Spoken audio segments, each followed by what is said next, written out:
But our next guest says stick with big tech as the bottom approaches. He warns the fourth quarter likely will be ugly, but he's got some ways to play it. Gene Munster is managing partner at Loup. Gene, welcome. Okay, so you got Apple in here, and, you know, Apple and I go way back, as do Apple and you. But Apple has held up so well thus far. How can you recommend it here? John, it's arguably the world's greatest company, and I think that distinction is a distinction I've never given to a company. And the reason why I still believe that this can go higher, 250 over the next couple of years, is in part because their core products are necessities. 70% of their products I deem as necessities, not discretionary. 30% is discretionary. I also believe that they have an opportunity to get into new markets. These are things that can essentially really kickstart growth. They have a big problem in Cupertino when it comes to growth. This is a $400 billion company. Tech companies are either growing or you're dying. And I think that one of the key themes within Cupertino is how can they continue to grow that? And so, John, when I think about Apple, I think about a strong core business and then this pole position within 3 additional markets, whether it's health, whether it's automotive, whether it's AR, any one of those 3, I think can unlock some significant new market potential.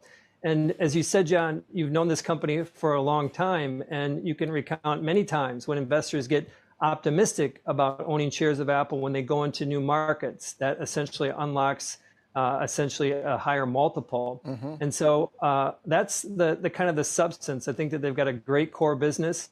And right now, we're really not talking about some of those other initiatives. We talk a lot about them with Amazon, but we're not talking a lot about it with Apple. And I think eventually that will come around. And I think that that will be part of not only the earnings growth story, but also the multiple growth story. One of those areas is advertising, or at least making money off of the desire of the ecosystem to target advertising.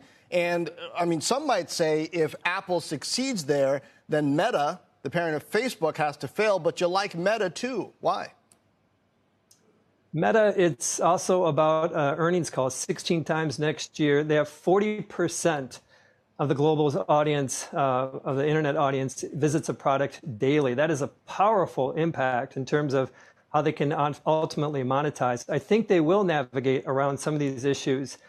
And last is there's the metaverse, this Joe Rogan marathon of a podcast. It was 3 hours, John. I got through an hour and a half of it, but it was all about presence and the metaverse. I'm a believer that the metaverse is it's inevitable.